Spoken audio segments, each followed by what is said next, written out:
नमस्कार दोस्तों, कैसे हैं आप सब। आज हम बात करेंगे हरतालिका तीज के बारे में। साल 2024 में हरतालिका तीज का व्रत कब है, कब व्रत किया जाएगा और किस नियम से करना चाहिए और कैसे हमें व्रत करना चाहिए, व्रत का महत्व क्या है, हमें पीरियड्स में कैसे व्रत करना चाहिए, व्रत छोड़ना चाहिए व्रत या नहीं छोड़ना चाहिए, इस साल हम नया व्रत उठा सकते हैं या नहीं उठा सकते हैं। तो इन सब बारे में हम बात करेंगे। इसमें संपूर्ण जानकारी देंगे आपको। हरतालिका तीज के बारे में सरगी से लेके पूरा जानकारी आपको इसमें देंगे। अगर आप मेरे चैनल पर नए हैं तो व्रत एवं त्योहारों की जानकारी के लिए चैनल को सब्सक्राइब कर लीजिए और बेल आइकन को प्रेस कर लीजिए ताकि नए वीडियोज़ की नोटिफिकेशन आपको सबसे पहले मिल सके। तो चलिए हम बात करते हैं हरतालिका तीज के बारे में। तो चलिए जानते हैं हरतालिका तीज का व्रत कब किया जाता है। सबसे पहले इसके बारे में जानते हैं। देखिए, हरतालिका तीज का जो व्रत होता है, यह व्रत भाद्र का महीना होता है, भाद्र मास के तृतीया तिथि, शुक्ल पक्ष के तृतीया तिथि को यह व्रत किया जाता है। और यह व्रत सुहागन महिलाएं करती हैं। जो भी सुहागन महिलाएं हैं, कुंवारी लड़कियां भी करती हैं और जगहों पर, लेकिन यह ज़्यादातर सुहागन महिलाएं करती हैं। सुहागन महिलाएं जो है वह अपने अखंड सौभाग्य के लिए करती हैं और पति की लंबी आयु के लिए करती हैं यह व्रत। इसका महत्व है कि कोई भी स्त्री, सुहागन महिलाएं ही करती हैं। बहुत जगहों पर कुंवारी लड़कियां करती हैं, लेकिन कुंवारी लड़कियां इस भाव से कर सकती हैं कि हमको अच्छे वर की प्राप्ति हो, और किसी भाव से नहीं कर सकती हैं कि जैसे हम पहले से किसी के लिए सोच के हम व्रत कर रहे हैं तीज का, तो उसका कोई महत्व नहीं है, कोई मान्य नहीं है। जब तक आपका शादी नहीं हो जाता है, जब तक मतलब वो नहीं हो जाता है, क्या बोलते हैं, शादी पाड़ी ग्रहण नहीं हो जाता है, तब तक अगर किसी को सोच के कि इनके लिए हम व्रत कर रहे हैं तो ये पूर्ण होगा, तो वो कोई महत्व नहीं है। हाँ, अगर आप यह सोच के व्रत कर रही हैं कि हमको अच्छे वर की प्राप्ति हो, तब तो आप यह व्रत कर सकती हैं। करना चाहिए, कुंवारी लड़कियों को भी करना चाहिए, क्योंकि माता पार्वती ने यह सबसे पहले व्रत रखा था, तो आप कर सकते हैं। लेकिन और किसी भाव को रख के कुंवारी लड़कियां नहीं कर सकती हैं। किसी को सोच के कि हमने उनके लिए व्रत रखा है लंबी आयु के लिए, तो ऐसा नहीं हो सकता, ऐसा उससे कोई महत्व नहीं है। क्योंकि हमारे जो सनातन धर्म है उसमें या तो अच्छे वर की प्राप्ति के लिए कर सकते हैं या फिर अपने पति की लंबी आयु के लिए कर सकते हैं। बिना शादी के किसी को पति मान लेना, तो वह कहीं मतलब कोई उसका महत्व ही नहीं है। ना तो व्रत का पूर्ण फल, ना तो आपको फल मिलेगा, ना तो उसका कोई महत्व है। तो इसलिए आप लोग यह ध्यान में रखते हुए, अगर कुंवारी लड़कियां व्रत करती हैं तो यह भी ध्यान में रखते हुए ये व्रत करें। तो आप लोग इस प्रकार से व्रत कीजिएगा। सुहागन महिलाएं व्रत करती हैं अपने पति की लंबी आयु के लिए, अपने अखंड सौभाग्य के लिए व्रत करती हैं। यह व्रत जो है यह 24 घंटा का निर्जल व्रत होता है। 24 घंटा निर्जल व्रत करना होता है। लेकिन बहुत सारे लोग क्या होता है कि निर्जल नहीं रख पाते हैं, तो पूछते हैं कि क्या मैं पानी पी लूँ। तो वैसे तो इस व्रत की जो कथा है उसमें तो कहीं पानी पीने का कोई वर्णन नहीं किया गया है। और जो पानी पीते हैं क्या बनते हैं, जो फल खाते हैं क्या बनते हैं, कथा में तो सारी चीज़ें बताई गई है। तो आप लोग कोशिश करें कि ना पिए। अगर आपका चल जाता है तो आप पानी ना पिए। लेकिन किसी किसी का क्या होता है कि बिना पानी पिए नहीं रह पाते, उनको बहुत ज़्यादा दिक्कत हो जाती है। जब आपका क्रिटिकल मतलब कंडीशन है, आप नहीं रह पा रहे हैं, तो उसकी विधि मैं आपको आगे बताऊंगी। तो चलिए हम बात करते हैं सबसे पहले कि हरतालिका तीज साल 2024 में कब है। तो सबसे पहले यह जानते हैं। देखिए, जो हरतालिका तीज व्रत है वह पड़ रहा है 6 सितंबर को। साल 2024 में 6 सितंबर को पड़ रहा है। 6 सितंबर यानी दिन शुक्रवार पड़ रहा है, तो शुक्रवार को व्रत करना है। तो बहुत सारे लोग एक दिन पहले मतलब बालों से स्नान करते हैं और शुद्ध स्वच्छ होते हैं, उसके बाद ही करते हैं। वैसे तो जब आप व्रत करते हैं तो आपको शुद्ध होना बहुत ज़रूरी है। आपको बिना शुद्धता के व्रत नहीं करनी है। लेकिन बृहस्पतिवार को बाल नहीं धुलनी चाहिए। तो आप इस बात का ख्याल रखते हुए आप बुधवार को ही बालों से स्नान कर लें और आप शुद्ध रहें। आप अपवित्र शुद्ध रहें। शुद्ध मतलब होता है कि जैसे आप ब्रह्मचर्य का पालन करें उस टाइम से। जैसे बुधवार को आपने बाल धुल लिया बुधवार से, क्योंकि देखिए यह व्रत जो होता है अखंड सौभाग्य के लिए हम लोग करते हैं। और हम लोग जब व्रत करते हैं तो व्रत में शुद्धता की बहुत आवश्यकता है, पवित्रता और शुद्धता बहुत जरूरी होती है। तो बृहस्पतिवार को तो हम लोग को बाल धुलनी नहीं चाहिए। तो बृहस्पतिवार को आप गलती से भी बाल ना धुलें, क्योंकि सुहाग के लिए आप कर रहे हैं और बृहस्पतिवार को बाल धुलेंगे तो अच्छा नहीं है। क्योंकि बृहस्पति जो दिन होता है वह पुत्र और पति का कारक होता है, और उसी दिन धुलेंगे तो अच्छा नहीं माना जाएगा, वह शुद्ध ठीक नहीं है। तो इसी वजह से आप लोग बुधवार को ही बाल धुल के स्नान कर लीजिएगा। क्योंकि पति का जो व्रत करते हैं, जो भी पति का व्रत करते हैं उसमें उसी दिन बाल नहीं धोया जाता है। हम सावन का सोमवार करते हैं तो उसमें भी सावन के सोमवार में भी बाल नहीं धुलना चाहिए। वैसे तो बहुत जगहों पे धुला जाता है, अगर जिनके यहाँ धुला जाता है तो आप लोग शुक्रवार को धुल लीजिएगा। और जिनके यहाँ नहीं धुला जाता है, जैसे हर घर की, हर क्षेत्र की, हर राज्य की हर नियम अलग है, तो वैसे शुक्रवार को तो सुहागन महिलाएं बाल धुल सकती हैं, कोई मतलब वो नहीं है। बुधवार और शुक्रवार सुहागन महिलाओं के बाल धुलने के ही दिन है, यह बहुत ही शुभ दिन माने जाते हैं। शुक्रवार तो अति उत्तम माने जाते हैं, लेकिन बहुत जगहों का ऐसा नियम है कि शुक्रवार जिस दिन व्रत रखते हैं उस दिन नहीं धुलते हैं। तो हर जगह का क्षेत्र का नियम अलग है।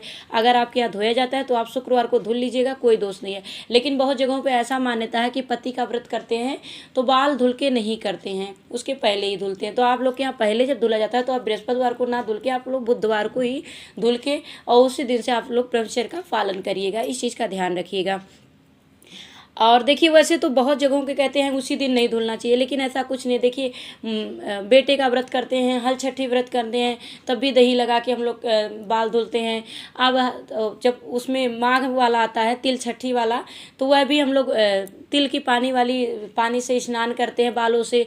तो ऐसा नहीं है कि आप बाल नहीं धुल सकते हैं, व्रत में ऐसा नहीं लिया जाता है कि आप बाल नहीं धुल सकते, आप बाल धुल सकते हैं। तो आप शुक्रवार को धुले तो अति उत्तम है। अगर आपके घर में पहले उसी दिन नहीं धुला जाता है तो आप बुधवार को ही धुले, बृहस्पतिवार को ना धुले। यानी बृहस्पतिवार मतलब 5 तारीख को बृहस्पतिवार पड़ रहा है तो आप 4 तारीख को ही धुल लीजिएगा। ऐसा करके आप व्रत कीजिएगा।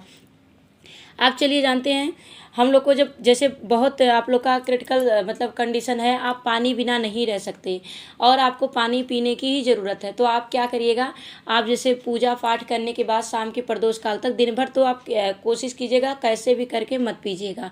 और शाम के टाइम जैसे आप पूजा पाठ सब कर लिए, पूजा पाठ प्रदोष काल में करने के बाद में सारा सामग्री जो छुआ जाता है, छूने के लिए सामग्री जो 16 श्रृंगार के सामग्री होते हैं उसमें चावल सीधा और फल, नींबू होते हैं, खीरा होते हैं, ऐसे सब चीज़ें रख के वो छुआ जाता है। छूने के बाद, दान करने के बाद आप पशु की तरह पानी पी लीजिए। पशु की तरह कैसे पानी पिया जाता है वह भी मैं आपको बता देती हूँ। आप एक थाली रखिए और थाली में आप पानी रखिए और जैसे ऐसे मुंह लगा के पी लीजिए, हाथ से ऐसे गिलास में लेके नहीं पीना चाहिए, तो वह आपको दोष नहीं लगता है। जैसे जिसका नहीं चलता है तो इस तरह आप व्रत कर सकते हैं, इस तरह से आप पानी पी सकते हैं। जैसे आप किसी को मतलब बेहोश होने लगते हैं और कोई प्रॉब्लम होने लगती है, तो ऐसे मतलब कंडीशन में आप ऐसे पशु की तरह बन के पानी पी सकते हैं। और कंडीशन में इसमें पानी पीने का कोई वो नहीं है। और व्रतों में तो कोई बात नहीं, लेकिन ये जो तीज होता है इसमें 24 घंटे का निर्जल व्रत होता है, तो इसमें पानी नहीं पीना चाहिए। लेकिन अब जैसे प्रॉब्लम हो रही है तब मैं आपको बता रही हूँ, ऐसा नहीं कि आप सही सलामत हैं लेकिन अब ऐसे ही आप ऐसा करके पी रहे हैं, तो ऐसा आपको नहीं करना है, यह भी ध्यान रखना है। अब देखिए अशुद्ध अवस्था में हैं तो व्रत करें या ना करें, फिर करें तो कैसे करें, तो इसके बारे में भी बता देती हूँ कि अशुद्ध अवस्था जब जैसे पीरियड्स में आप हैं, तो पीरियड्स में हैं तो आपको व्रत नहीं छोड़ने हैं। वैसे 3 दिन आप हो गया है तो बालों से स्नान करके आप पूरा श्रृंगार कर लीजिएगा, भले पूजन नहीं करना है। लेकिन अगर 3 दिन से कम हुआ है तो आप शादी का जो सिंदूरा का सिंदूर होता है वो सब नहीं लगाना चाहिए, अपवित्र अवस्था में नहीं छूना चाहिए, क्योंकि वो पवित्र माना जाता है। शादी का जो सिंदूरा का सिंदूर होता है तो आप ऐसे ही तैयार हो जाइएगा, उस समय कोरा वस्त्र की भी कोई आवश्यकता नहीं है, क्योंकि अशुद्ध अवस्था में क्या कोरा वस्त्र पहनने का भी कोई वो नहीं है, पूजा करना ही नहीं है। तो आप लोग नॉर्मल तरीके से जैसे श्रृंगार करते हैं वैसे करके आप लोग रह जाइएगा। 3 दिन से कम हुआ है, अगर 3 दिन हो गया है तो आप बालों से स्नान करके अच्छे से आप आलता, सिंदूर, बिंदी पूरी श्रृंगार कर लीजिएगा, पूजा मत कीजिएगा। और अगर आप 6 दिन हो गया, 7वां दिन है तो 7वें दिन से तो भगवान की पूजन आप आराम से कर सकते हैं, माता पार्वती के साथ भगवान का पूजन कीजिएगा। इस तरह से आपको व्रत करनी है, लेकिन आपको व्रत नहीं छोड़नी है। चाहे और आप व्रत करते हैं तो कथा ज़रूर सुनिएगा। और देखिए जैसे आप पीरियड्स के दौरान आप व्रत कर रहे हैं और अगर कोई पूजन करने वाला, जैसे पति ही आपकी पूजन कर लेते हैं, तो आप क्या कहते हैं पति से पूजन करवा लीजिएगा। जैसे आपकी अवस्था क्रिटिकल है, आप व्रत नहीं कर सकते या प्रेगनेंसी में है या फिर आप मतलब जैसे सूतक और कुछ हो जाता है, ऐसा कुछ हो जाता है, आप नहीं कर सकते ऐसे समय पे, तो पति भी यह व्रत कर सकते हैं। मतलब ये नहीं जरूरी है कि पत्नी ही करे, या व्रत छोड़ना नहीं चाहिए, भले पति कर ले लेकिन व्रत छोड़ना नहीं चाहिए। पति का भी व्रत नहीं छोड़ना चाहिए, बेटे का भी। पति भी इस व्रत को कर सकते हैं अगर आप करने की अवस्था में नहीं है तो।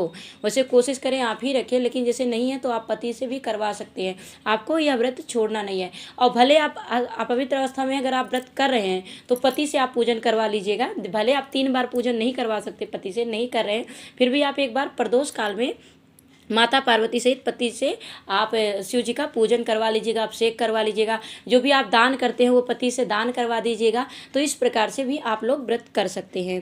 अब चलिए हम लोग जानते हैं, हाँ, व्रत करने के बाद एक काम और करना, आप व्रत करते हैं तो कथा जरूर सुन लीजिएगा। जैसे भले आप दूर बैठ के कोई सुना रहा है तो कथा सुन लीजिएगा, कोशिश करिएगा कि सुन लें। और कोई नहीं सुनाने वाला है तो बात ही अलग है, लेकिन आपको व्रत करने के बाद कथा जरूर करनी चाहिए। वैसे ये शुभ मुहूर्त में आपको पूजन करनी चाहिए। शुभ मुहूर्त में अगले वीडियो में आप लोग को दूंगी, बताऊंगी। शुभ मुहूर्त में तो पूजन करनी चाहिए, लेकिन आपको प्रदोष काल जो होता है शाम के समय, उस शिव जी का पूजन माता पार्वती सहित जरूर करनी चाहिए। यह जो तीज का व्रत होता है प्रदोष काल में जरूर करनी चाहिए। वैसे शिव जी का पूजन हरतालिका तीज व्रत में 5 बार करनी चाहिए। 5 बार स्नान करना चाहिए आपको, 5 बार पूजन करनी चाहिए, उनको भगवान का अभिषेक करना चाहिए। लेकिन आप नहीं कर पा रहे हैं तो 3 बार करनी चाहिए। हमारे यहाँ तो 3 बार की विधान है, 3 बार हम लोग स्नान करते हैं और 3 बार भगवान का अभिषेक करते हैं। चाहे मंदिर जाके शिवलिंग का अभिषेक करिए, या फिर घर में आपके शिवलिंग है तो अभिषेक करिए, या फिर आप पार्थिव शिवलिंग बना के अगर अभिषेक करते हैं तो उसका और बड़ा फल है। तो आप इस प्रकार से आप लोग पूजन करेंगे। अगर आप लोग नहीं करते हैं तो एक बार सुबह नॉर्मल विधि से जैसे डेली पूजन करते हैं कर लीजिएगा, और शाम को प्रदोष काल में विधि विधान से पूजन कर लीजिएगा। इस तरह से आप लोग पूजन कर लीजिएगा। और देखिए बहुत लोग सोचते हैं व्रत छोड़ के रह सकते हैं या नहीं, या छूट गया तो दोबारा उठाएं या नहीं। तो देखिए व्रत, वैसे तो यह व्रत छोड़ना नहीं चाहिए, सबसे पहली बात छोड़ना नहीं चाहिए। अगर छूट भी गया तो आप दोबारा उठा सकते हैं। ऐसा नहीं कि आपसे एक बार छूट गया तो आप पूरी ज़िंदगी या व्रत ही नहीं करेंगे, नहीं, आप उठा सकते हैं। और इस बार कोई भी नया व्रत भी आप उठाना चाहें तो उठा सकते हैं, और छूट गया उठाना चाहते हैं तब भी उठा सकते हैं, क्योंकि इस साल ना कोई मलमास है ना कुछ है, तो आप आराम से कोई भी व्रत उठा सकते हैं। मन में कोई भी सोच रखने की जरूरत नहीं है कि इस साल उठाएं या ना उठाएं, अच्छा है या नहीं है, तो आप उठा सकते हैं। और किसी कारण से जैसे प्रेग्नेंट महिला है, वह निर्जल नहीं कर पाती है और दिक्कत हो रहा है, तो आप नहीं, आप प्रेग्नेंट हैं और दिक्कत हो रही है, नहीं रह पा रहे हैं, तो आप फल दिन भर ऐसे रह के और शाम को वही पशु की तरह जैसे हमने बताया पानी पी लीजिएगा, वैसे आप पानी पी लीजिएगा। और कोशिश कीजिएगा कि कुछ खाए पिए ना, पानी बस पी लीजिएगा, क्योंकि एक दिन में कुछ नहीं होगा। भले आप प्रेग्नेंट हैं, कुछ नहीं होगा, एक दिन व्रत करने में कुछ नहीं होगा। और बस आप लोगों का भ्रम हो गया कि नहीं अब प्रेगनेंसी है तो व्रत नहीं करना चाहिए, लेकिन करना चाहिए, व्रत नहीं छोड़ना चाहिए। हमने भी सारे व्रत, जो भी व्रत होते हैं, कुछ भी व्रत हमने नहीं छोड़ा प्रेगनेंसी में, और कुछ भी प्रॉब्लम नहीं होती है, सब स्वस्थ, सब सही रहता है। बस केवल मन में ये भ्रम हो जाता है कि नहीं, आजकल के लोग ज़्यादा कहते हैं ये हो जाता है वो हो जाता है, कुछ नहीं होता है एक दिन में आपको कुछ नहीं। हाँ, ज़्यादा प्रॉब्लम हो रही है तो आप पशु की तरह बन के आप शाम का प्रदोष काल की पूजन करने के बाद आप पानी पी लीजिएगा, इसे थाली में रख के इस तरह से। अब देखिए बहुत सारे लोग सोचते हैं नया साड़ी ले या ना ले, तो देखिए आपको भगवान सामर्थ्यवान बनाए हैं अगर, तो आप नया साड़ी ले लीजिएगा। अगर आपको सामर्थ्यवान है, आपके पास है, तो ले लीजिएगा। और नहीं भी लेंगे तो इसमें कोरा साड़ी का कोई महत्व नहीं है, कोई वो नहीं है। आपका शादी का साड़ी है, शादी का लहंगा है, या फिर शादी के चढ़ाव में बहुत सारी साड़ियाँ जाती है, तो उसमें से कोई साड़ी है आप 1-2 बार पहने। हाँ, इस चीज़ का ध्यान जरूर होना चाहिए। आप जो चीज़ें मतलब पहन के नॉनवेज खाती हैं, जैसे बहुत सारे लोग नॉनवेज खाते हैं, फिर वही पहन के खाए हैं, वही पहन के आप व्रत कर रहे हैं, पूजा पाठ कर रहे हैं, तो यह नहीं होनी चाहिए। अब जो नहीं नॉनवेज खा रहे हैं और कुछ नहीं ऐसा चीज़ खाते हैं, शराब, मंदिरा, मांस, ये सब कोई चीज़ का कोई वो नहीं है, तो वह कोई भी साड़ी कपड़ा पहन सकते हैं, कोई शुद्ध अशुद्ध नहीं है। बस आपको साफ़ सुथरी धुली हुई होनी चाहिए, कटी फटी जली ये नहीं होनी चाहिए। कटी फटी जली वस्त्र में, मतलब व्रत में नहीं पहनना चाहिए, यह अशुभ माना जाता है। और धुले हुए साफ सुथरे होने चाहिए, मैले कुचैले भी नहीं होने चाहिए। तो इस प्रकार से आप कोई भी साड़ी ले सकते हैं, शादी का साड़ी, मायके से, ससुराल से, कहीं से भी आया आप ले सकते हैं। बहुत सारे लोग सोचते हैं मायके से ही पहली बार तीज आती है, तो क्या हमारे मायके से नहीं आ पाएगा, तो मैं तीज का व्रत उठाऊँ या ना उठाऊँ, यहाँ के साड़ी से करूँ या ना करूँ। तो ऐसा मन में कोई शंका पालने की जरूरत नहीं है। आपको कहीं के साड़ी से भी, कहीं के मतलब पूजा सामग्री से भी आप पूजन कर सकती हैं, व्रत कर सकती हैं। क्या मायके से आता है तुरंत तो तुरंत आप सिलवा के वही पहन लेती हैं? ऐसा नहीं कहीं होता है, और बहुत कम लोग ऐसा कर पाते हैं। आता भी है तो रखा रहता है, जो पहले से रेडी साड़ी रहता है वही सब लोग पहनते हैं। तो इस प्रकार से आप चाहे मायके से आए या ससुराल से, आप पहले आपने रेडी करके रखा है तो वही साड़ी से आप व्रत कर सकती हैं। कोई जरूरी नहीं है कि मायके से ही आए तभी आप व्रत करेंगी, ऐसा कोई विधान इसमें नहीं है। ना तो इस कथा में बताया गया है, और ना ही पार्वती माता ने सबसे पहले व्रत किया था, ना तो उसमें कुछ ऐसा बताया गया उस कथा में। तो आप लोग ये सब मन में शंका मत पालिए कहीं ऐसा करना चाहिए नहीं करना चाहिए। बहुत सारे लोग यह सोचते हैं कि लिपस्टिक लगा के व्रत नहीं करनी चाहिए। तो देखिए आजकल के ज़माने में इतना सब देख के कहाँ चल पाएंगे, तब तो आप श्रृंगार ही नहीं कर पाएंगे अच्छे से। लिपस्टिक नहीं लगाएंगे तो श्रृंगार तो अधूरी ही रह जाएगी। 16 श्रृंगार में तो ऐसे लिपस्टिक नहीं आता है, 16 श्रृंगार करनी चाहिए, लेकिन बिना लिपस्टिक के श्रृंगार भी अधूरी ही लगती है, पूरा नहीं लगता है। तो आप लिपस्टिक लगा सकते हैं और इतना ज़्यादा सोचने की ज़रूरत नहीं है। मतलब बहुत सारे लोगों की बहुत सारे तरह की मतलब मन में चलती रहती है। अब देखिए, अब जो लोग हम लोग दान करते हैं, जैसे पूजन करते हैं फिर दान करते हैं, दान करने के बाद वह सामग्री क्या करें, तो बहुत सारे लोग क्या करते हैं अपनी मम्मी को, भाभी को ऐसे सब दे देते हैं। लेकिन आपको अपने मायके की तरफ की किसी को नहीं देनी चाहिए, चाहे भाभी हो, चाहे मम्मी हो, चाहे दीदी हो, किसी को भी नहीं देनी चाहिए। इस बात का ख्याल रखना चाहिए, क्योंकि आप मायके की तरफ किसी को, भाभी को देते हैं, मम्मी को देते हैं। मैं ज़्यादातर ऐसे, हमारे इधर तो ऐसा नहीं होता है, लेकिन मैं ज़्यादातर देखती हूँ लोगों को कि ऐसा करते हैं, किसी को भी दे देते हैं। मतलब उसको दान किए तो कहते हैं किसी को भी दे सकते हैं जो यूज करे, ऐसा नहीं है। देखिए कोई भी चीज़ हम दान करते हैं तो ब्राह्मण को देनी चाहिए, सबसे पहला विधान है हमें ब्राह्मण को देनी चाहिए। और ब्राह्मण ना मिले तो आप मंदिर में भी भिजवा सकते हैं, मंदिर में दे सकते हैं। फिर अगर वो भी आपके लिए संभव नहीं है तो अपने ननद को, या ननद है तो उनको दे सकते हैं, लेकिन आप मायके की तरफ की किसी को ना दे।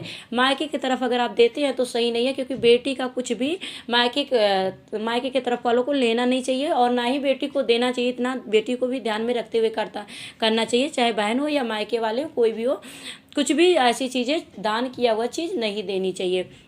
आजकल के लोग कहते हैं जो यूज कर ले उसी को दे देना चाहिए, नहीं, जो विधान बताया गया शास्त्रों में वही करना चाहिए, ब्राह्मणों को ही देना चाहिए जो भी आप दान करते हैं। और देखिए इसमें दान भी आपको 16 श्रृंगार करनी चाहिए। 16 श्रृंगार पूरा नहीं मिल पाता है आपको, तो जितना मिले कम से कम सिंदूर, बिंदी, चूड़ी, मेहंदी, आलता, ये सब तो चीज़ें, काजल, यह सब चीज़ें हर कोई मतलब कर सकता है, मतलब अफोर्ड कर सकता है दान करने के लिए। तो यह सब चीज़ें आप ज़रूर ले लें। और देखिए आपको दान भी करनी है, मतलब छूना है, एक माता जी पर अर्पित करनी है। दान मतलब वही छूना जो रख के छूते हैं। उसके बाद में एक माता जी पर आपको श्रृंगार की सामग्री जरूर अर्पित करनी चाहिए, माता पार्वती को, और वह मंदिर में ही अर्पित करके आ जाना चाहिए। जब शिव जी के मंदिर में जाते हैं तो वहीं अर्पित करके आ जाना चाहिए। वहाँ की गोसाई होती हैं, वहाँ वो ले लेंगी या कोई भी ले लेगा, वहाँ कर लेना चाहिए। एक श्रृंगार की सामग्री आपको करना चाहिए, और एक आपको तो आप खुद के लिए लेंगे ही जो पहनेंगे, और एक छूने के लिए आपको ज़रूर लेना चाहिए। एक छूना चाहिए, माता जी को अर्पित करके मंदिर में छोड़ देना चाहिए, वहीं पर अर्पित कर देना चाहिए। कुछ नहीं तो आप माता जी के लिए कम से कम सिंदूर, बिंदी और मेहंदी, चूड़ी, आलता, ये चीज़ें आप ज़रूर ले लीजिएगा। और काजल माता जी के लिए, माता जी पर अर्पित करने के लिए। माता जी पर अर्पित करने के बाद क्या होता है, हमारी सौभाग्य बढ़ती है, अखंड सौभाग्य होती है।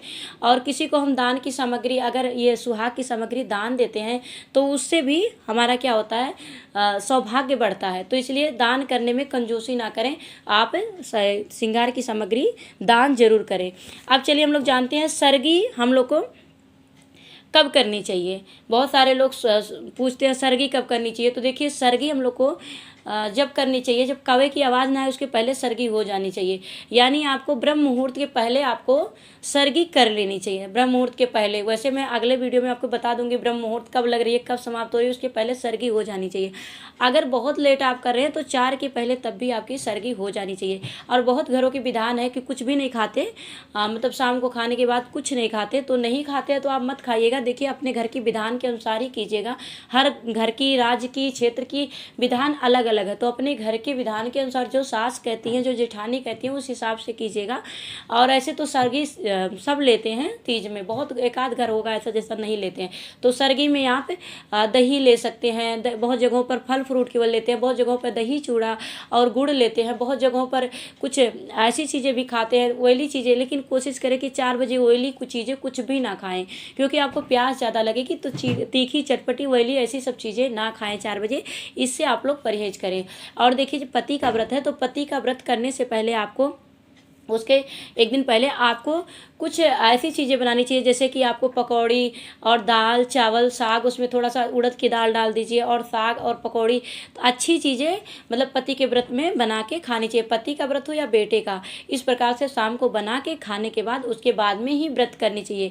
कहते हैं बहुत सौभाग्य होता है तब पति और बेटे का व्रत करने का मिलता है। तो इसीलिए आप लोग इस प्रकार से बना के शाम को खा लीजिएगा। रात्रि में ऐसे आप लोग सुबह के टाइम पे जो सरगी करते हैं उसमें कुछ भी ऑयली मत खाइएगा। दही वगैरह ले लेंगे तो आपको प्यास कम लगेगी, भूख भी नहीं लगेगी। तो इस प्रकार से आप लोग सरगी ले लीजिएगा। और जब आप लोग सूर्योदय के पहले उठिएगा, सूर्योदय से पहले उठने के बाद में आप लोग स्नान आदि करने के बाद में आप लोग संकल्प जरूर कीजिएगा। बिना संकल्प के व्रत नहीं करना चाहिए। आपको हाथ में जल लेके संकल्प एक आसन पे बैठ के जरूर करना चाहिए।